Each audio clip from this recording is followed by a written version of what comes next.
friends, myself Dr. Marani.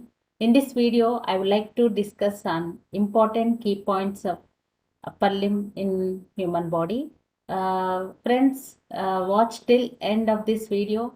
I'm going to discuss on 60 important golden points to remember in upper extremity of the body. So this discussion will be helpful for the students who wants to crack in NEET PG exam and other competitive examinations.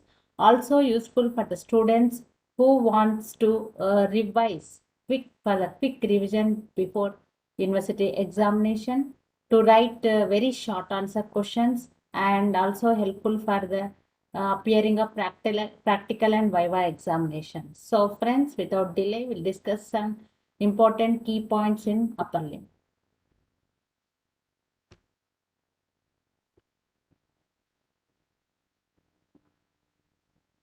So here that golden points to remember in upper limb are: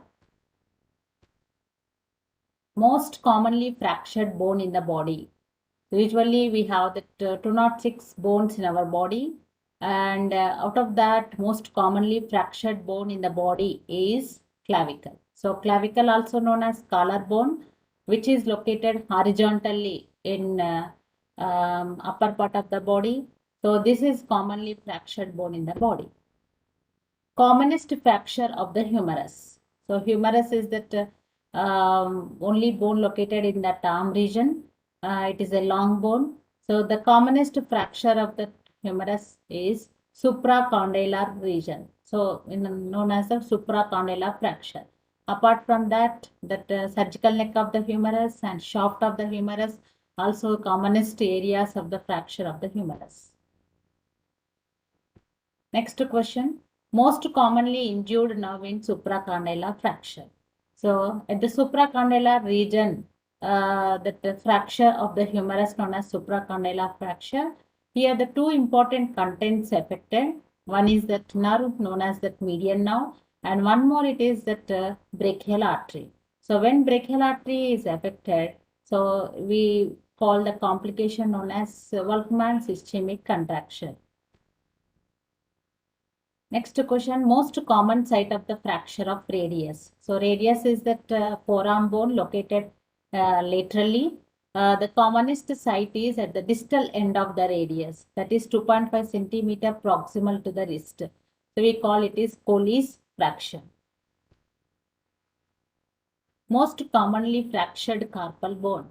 So we have that in each hand 8 carpal bones. These are arranged in 2 rows, proximal and distal rows.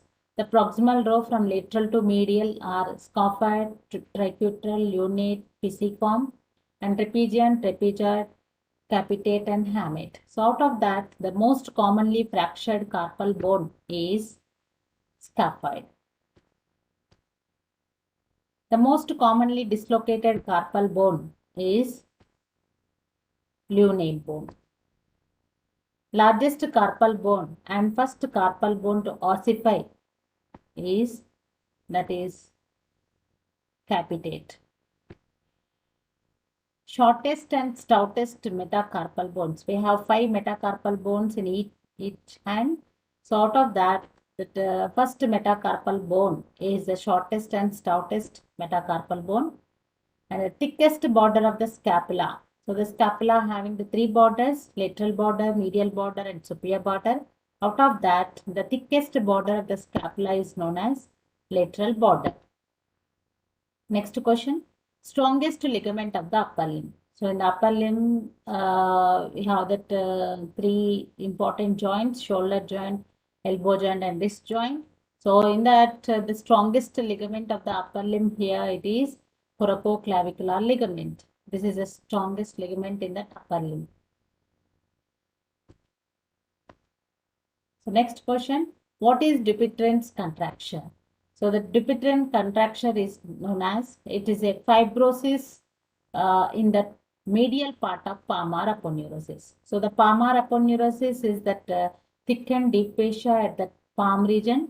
The medial portion of that palmar region, if it is fibrosed, then there is that stiffness, that is a Dupuytren contraction occurs.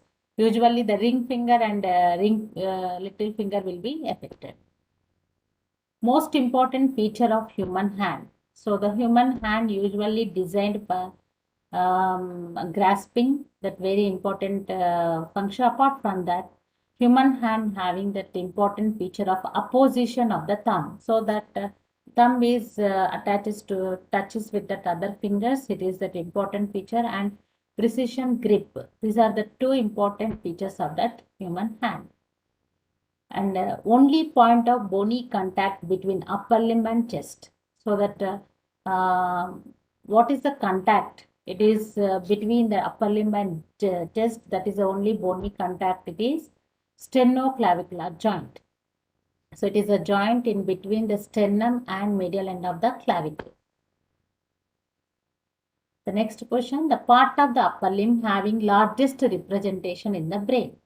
So in the brain, we have that Brodmann's functional areas. So here in that Brodmann's functional areas, the main central sulcus, that the precentral gyre and postcentral gyre, there is a representation of the body will be there. So here the upside down representation will be there. So in the upper limb, the largest representation in the brain is hand. Most important digit of the hand. So the most important digit in the hand is, that is thumb. So thumb is the most important digit. And what is it? Abscess in the pulp space is called. So the pulp of the fingers, we call it here, it is pulp. So this abscess of this pulp space is known as the whitlow or phelon. Most important structure of the pectoral region. So the pectoral region is that anterior portion of that thoracic chest region, anterior part of the chest region. So the most important structure, it is breast or mammary gland. So the mammary gland is well developed in the females and it rudimentary in the males. The key muscle of the pectoral region. So pectoralis minor is called as key muscle of the pectoral region because this pectoralis minor in the axillary region, it is attached to the coracoid process of the scapula, and this muscle divides the axillary artery into three parts. And what is foramen of Langer? So it is that aperture in the deep fascia in the pectoral region through which axillary tail passes into the axilla. So here that what is the importance of the axillary tail is, it is a site of high percentage of brain tumors. Breast tumors. What is foramen Langer? So the aperture it is an aperture in the deep fascia of the pectoral region through which axillary tail passes into the axilla. The importance of axillary tail is, it is a site of high percentage of breast tumors. Most common site of cancer breast.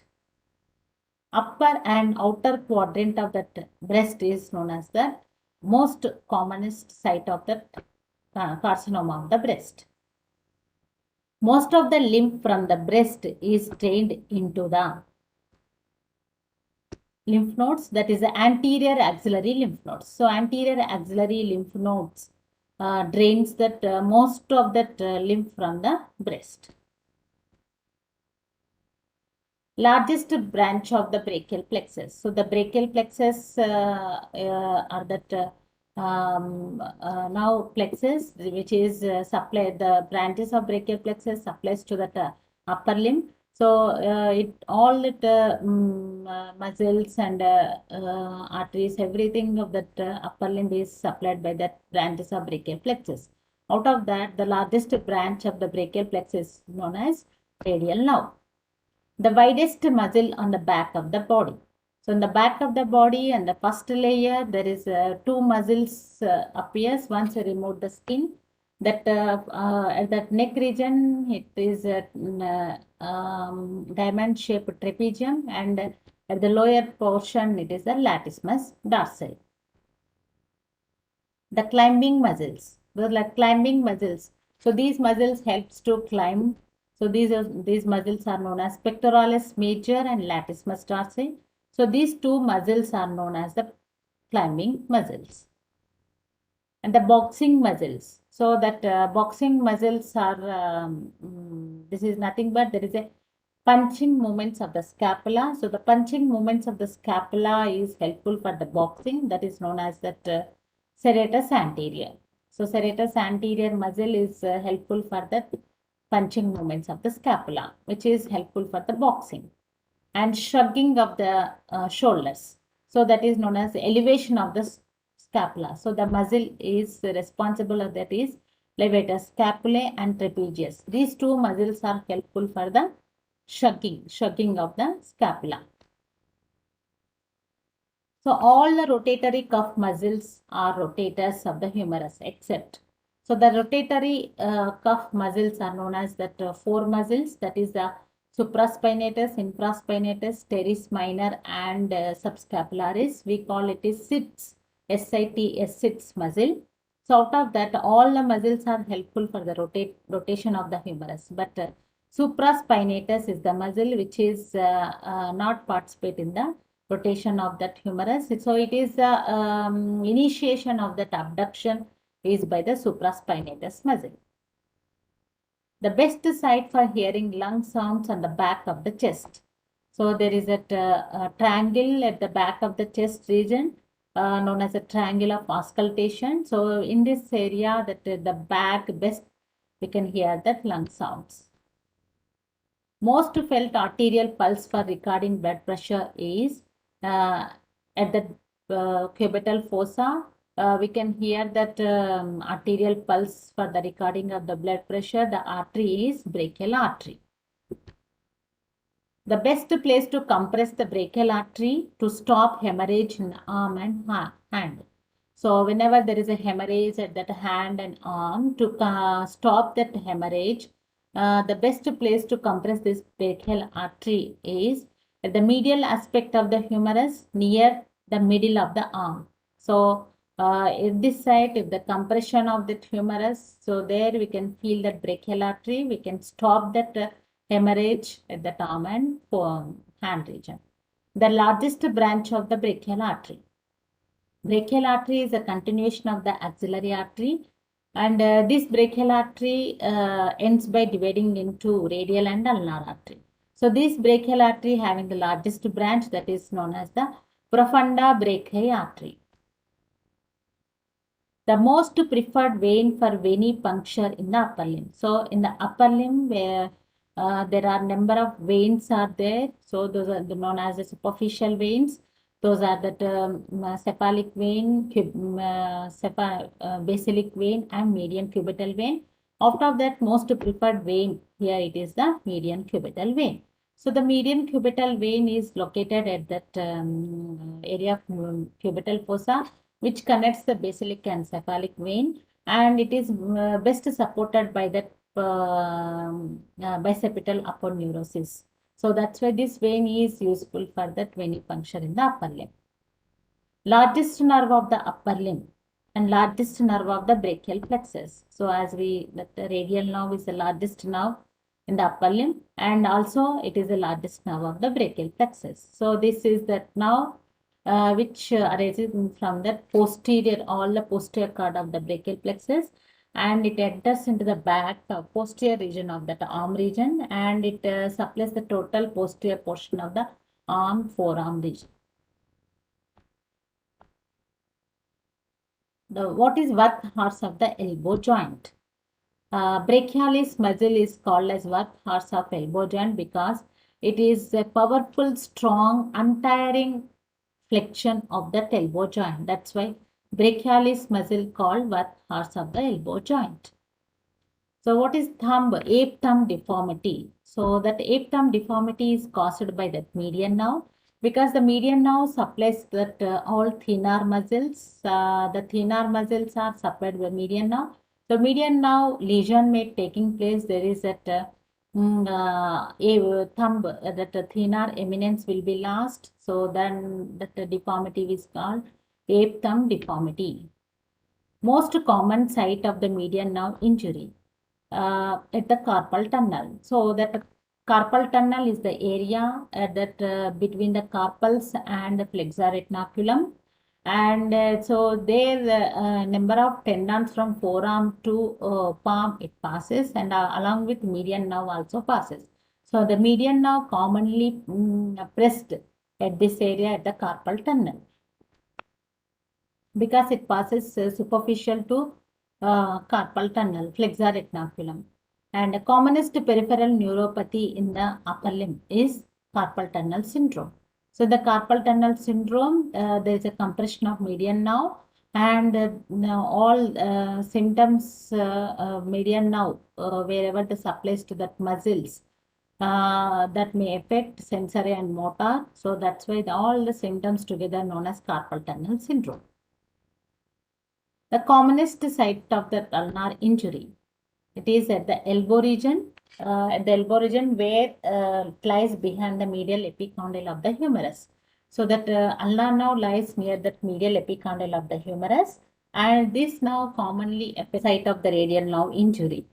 It is at that spiral groove, which is located at that posterior part of the humerus. In the spiral groove, there is a direct pressure on radial nerve by a drunkard falling asleep with his one arm over the back of the chair. So then there is a compression at that spiral groove, and the important content of the spiral groove, it is the radial nerve, and which may affect, and the condition is known as a Saturday night paralysis. The what is Leber's nerve? So median nerve is called the Leber's nerve because that coarse movements of the hand required by that laborers, that is digging the ground, lifting the weight. So these are all performed by that all front of the flexor compartment of the forearm muscles, and these are all muscles are supplied by the median nerve. That's why the median nerve is called laborer's nerve. So what is eye of the hand or peripheral eye? So median nerve again is called that eye of the hand because it provides sensory innervation to the pulp of the thumb and index finger. So which are used to see the thinness and texture of the cloth, and are also used for performing fine movements like buttoning a coat, etc. So that's why median nerve we call it is eye of the hand, also known as peripheral eye. So the musician nerve. So the musician nerve called ulnar nerve because it innervates that or it supplies the most of the intrinsic muscles of the hand, and these are all involved in fine hand movements such as required by the musicians while playing the musical instruments. So hence that ulnar nerve is called as that musician nerve. Most prominent superficial vein in the body and most commonly used vein for venipuncture. So that we know that is a median cubital vein. So because it is well supported by that bicipital aponeurosis. So longest superficial vein of the upper limb, here it is cephalic vein. And most preferred vein for cardiac catheterization, that is basilic vein. So the basilic vein is preferred for the cardiac catheterization because as it goes up the lumen, that diameter will be increases, and it is directly direction towards the axillary vein. So basilic vein enters into that axillary vein, then subclavian vein, then it enters into the subclavian vein, internal jugular vein, the both together forms the brachiocephalic vein. Then it enters into the superior vena cava. Commonest cause of lymphedema of the upper limb, that is that removal of axillary lymph nodes during mastectomy. So that carcinoma of the breast, for this mastectomy is important. Mastectomy means removal of that mammary gland. During that time, so the removal of axillary lymph nodes also very essential. So that's why when the removal of axillary lymph nodes during mastectomy, it is the commonest cause of lymphedema of the upper limb. Commonest pattern of superficial veins in front of the elbow, it is H-shaped pattern. So that is at that cubital fossa, at the front of the elbow, basilic vein and cephalic vein, both they are connected by this median cubital vein. Most powerful and most bulky muscle in the front of the forearm, that is flexor digitorum profundus. So it is a flexor in the front of the forearm. That is a deep muscle, that is a flexor digitorum profundus. It is the most bulky muscle, most powerful muscle in the front of the forearm. The deepest muscle on the front of the forearm, again here it is pronator quadratus. So the pronator quadratus, it is a band-shaped muscle at that wrist region. It is the deepest muscle in the front of the forearm. The deepest artery on the front of the forearm, it is anterior interosseous artery. It is a branch of ulnar artery. The principal nerve in the front of the forearm, it is median nerve, because all that the front of the forearm muscles are supplied by this median nerve. That's why we call it is Leber's nerve. Chief nerve of the back of the forearm, that is posterior interosseous nerve. So it is the branch of the radial nerve. The chief source of blood supply of the forearm, here it is ulnar artery. So ulnar artery is the chief source of blood supply of the forearm. And what is Little's tubercle? So Little's tubercle, nothing but it is a dorsal tubercle of the radius.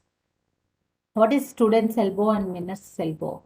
So it is a subcutaneous olecranon bursitis, the condition. Otherwise, this is known as that olecranon bursitis is known as the student's elbow and Meniere's elbow. So what is carrying angle? So carrying angle is nothing but it is the angle of deviation of long axis of forearm from long axis of the arm. So when we extend that forearm, so the arm and forearm will not lie in that same line. So there is some deviation will be there. So that deviation is in the male it is 10 to 15 degrees. The female it is at more than 15 degrees. So this is known as a carrying angle. Most important stabilizing factor for radio-ulnar joint. So the radio-ulnar, the both radius and ulnar bones are the forearm bones. So these two are the forming the joint that is proximal radio-ulnar and distal radio-ulnar joint. So for this most stabilizing factor it is at the proximal radio-ulnar joint it is the annular ligament. Whereas in the distal radio-ulnar joint, it is the articular disc. These two are the stabilizing factors for this joint. So what is lifeline of palmistry in the hand? So this is the radial longitudinal palmar crease. That is a lateral side. There is a longitudinal palmar crease that is known as the lifeline of palmistry of in hand. So which digit? It is the maximum number of muscles are attached. That is that thumb. So it is that a very important digit in that digits. So that is a thumb where you can see that 8 muscles are attached. Okay, so there you can see that flexor pollicis longus, flexor pollicis brevis, and abductor pollicis, and adductor pollicis, opponens pollicis, extensor pollicis. Like all that 8 muscles are attached to the thumb. All intrinsic muscles of the hand are supplied by the ulnar nerve except. So these are the thenar eminence muscle. So the thenar at the lateral side at the thumb region, the muscles known as thenar eminence muscles, and the first 2 lumbricals, that is at that lateral side 2 lumbricals, those are not supplied by the ulnar nerve. So these muscles are supplied by the median nerve. Palmar interosseous are attached on all the metacarpals except. So if you see the attachments of the palmar interosseous, so that muscle, there are 4 palmar interosseous. So out of 4, the middle finger will not attached by this palmar interosseous muscle. All fingers are abducted by the dorsal interosseous except. So little finger, which is abducted by the abductor digiti minimi. So little finger is not abducted by the dorsal interosseous muscle. It has its own abductor, that is abductor digiti minimi. Very important golden points to remember in the upper limb. So these are all points if you memorize. So these are very helpful for appearing for the NEET examination and other competitive examination, and also useful for to write the 2-mark questions in the university exam, and also helpful to quick revision before that examination. So thank you, friends. Thanks for listening.